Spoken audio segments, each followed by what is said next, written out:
engineer shouldn't just build things. An engineer is there to change the future. A problem in the right environment becomes an opportunity for development and growth. You have the potential with energy to destroy a country or to change it. And in South Africa, we have the opportunity to change it. For us as a business, we're very passionate about changing the world in that way. There is no greater reward than working from your heart and making a difference in the world.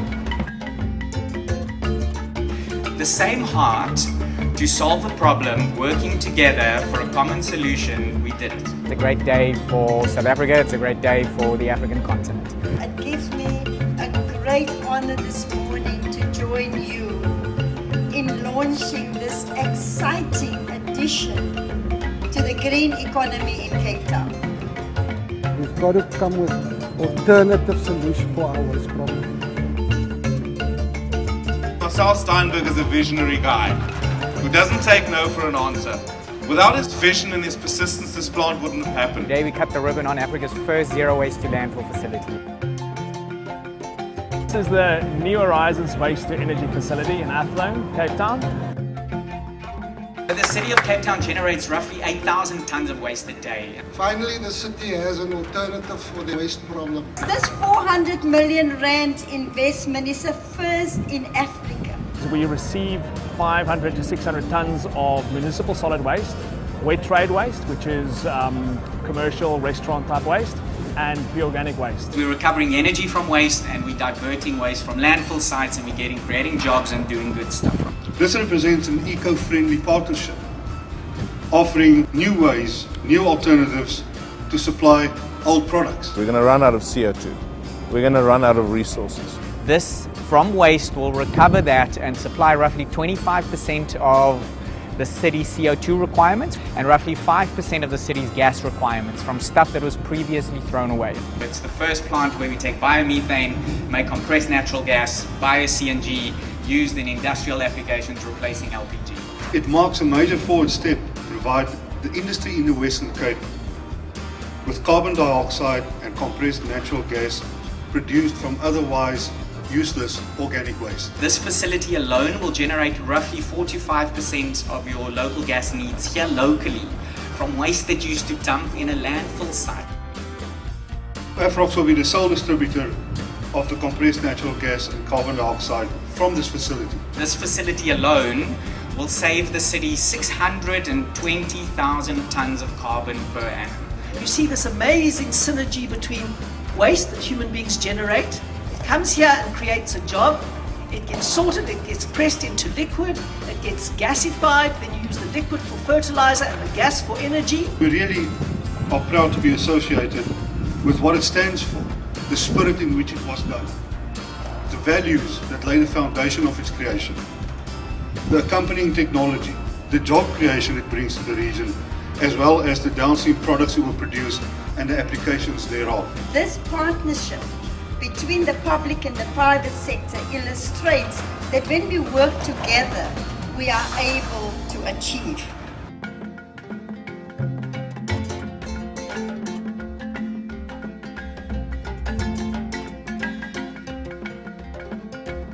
Cape Town is leading in everything. The city of Cape Town has now set the benchmark for how waste management will look 10 years from now. This has been a great day. You can be really proud of yourselves and humbly move on to the next great project.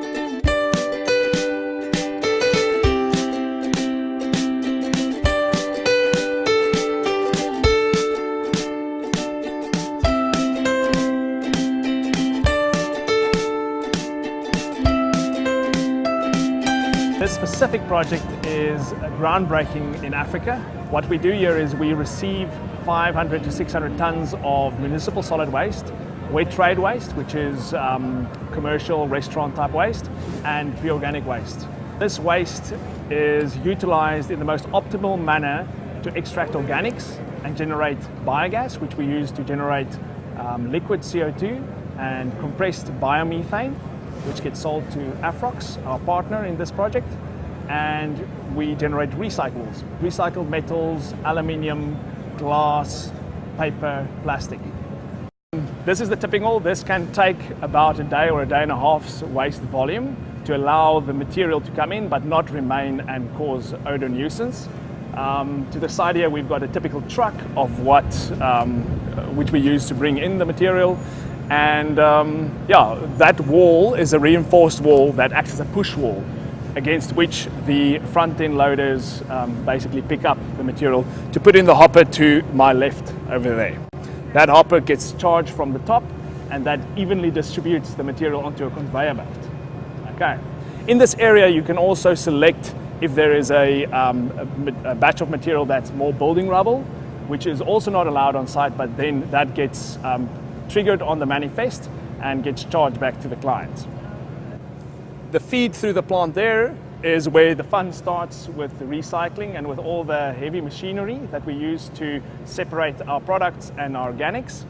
The main feed conveyor basically allows checking pickers to look at what is fed and then select out any major contaminant. That allows us then to feed it through to the bag opener, where we open the bags. It's basically like a big tear shredder, and from there it goes to a roller screen that separates out by size stuff that people can pick out, the manual pickers, which a lot of the jobs created are based at, and then the smaller particles go to what we call organic extraction.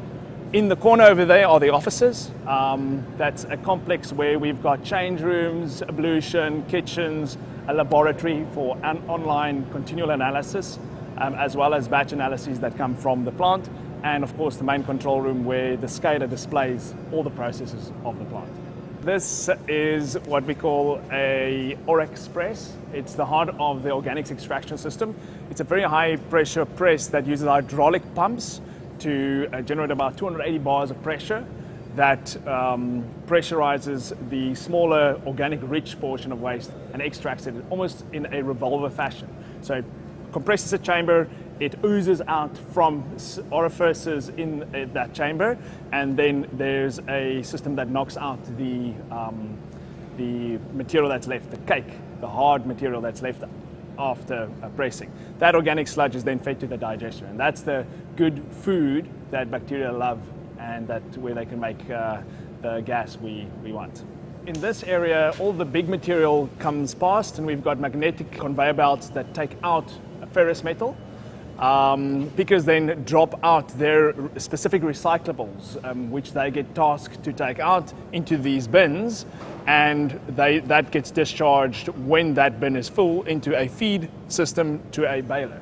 Those bales get taken by forklift to the partner next door, WasteSmart, which sells that onto recyclables. These workers that do the picking, they can get trained to target certain types of plastics, glass, certain foils, whatever you need and whatever the market is best suited to at that stage. Right at the end, the big unit there is a wind sifter that separates by density the fluffy, more combustible material from heavy, inorganic, non-combustible material. The light fraction is what we call RDF, which is a fuel substitute. And instead of putting that high CV calorific value material into a landfill and into the ground, we would rather use that as a fuel. And cement kilns and alternative fuel users are looking into that as a use for offsetting fossil fuels such as coal or heavy fuel oil. On this side, the material that gets rejected from the press gets broken up, and we extract aluminium through an eddy current separator, and from there it is joined with the material that is not recycled that gets left by the pickers and also goes into the wind sifter. This area is the second line, so when you've got your municipal solid waste, it would go through the previous recycling process and the big press. We've got a little baby press which is made for material that's much more organic based, so clean organic stuff from a fruit and vegetable market with minimal packaging, and that comes in here and it gets separated here. All the organics goes into a unit that separates out any residual plastics that might be in it, and from there it goes to the digesters. The whole separation process leads to the organics being discharged into this buffer tank. This vessel, it's a concrete vessel that stores about 2 to 3 days worth of organic material, which is in a slurry form. It gets stirred, and any dosing happens in that vessel. That also allows for weekends when the plant's not separating material, that it can still feed the digester on a continual basis. The digester is like a stomach, so it likes to be fed on a constant basis, a good mix of material, and that's what the organics in municipal solid waste is statistically more of a mix than when you take a very constant feed where you have a specific waste all the time. That can actually upset the bugs after a while. We really monitor and take care of the bugs on a daily basis, taking analyses, making sure they're happy. Currently, the seeding material, which is an initial load of bacteria, is in the first digester, and we're feeding from this first organic waste line that I showed you. Okay, so the clean organic waste is currently being fed. That's part of the startup sequence. Startup takes 2 to 3 months because the bugs need to acclimatize, and as the population grows, we start feeding the second digester. These two digesters together make the gas we use and separate in the end of the day. These big balloons on top are a multi-layer system that actually gets pressurized to keep that shape, but then on the inside it controls the level of gas we produce. It's almost like a bit of a battery. And downstream then we can draw from that gas volume as it bubbles out of the mass of digesting material. This goes whenever the processing plant goes out, or if we overproduce gas, we let out the gas here. Okay. So the gas composition is usually about 60% methane, and yeah, it will vary around that point. The balance of the gas is CO2, and that's the stuff we put into the big liquid CO2 tanks. Okay, so this area of the plant basically is where the gas gets taken from the digesters, which are kept at optimal conditions, which basically is around 35 to 38 degrees Celsius. We heat those and mix that mass of bacteria and the feedstock, and the gas gets generated out from that. We take out the sulfur, which is one of the contaminant components, and we get an organic sulfur slurry from that, which is almost like blomswal or agricultural sulfur.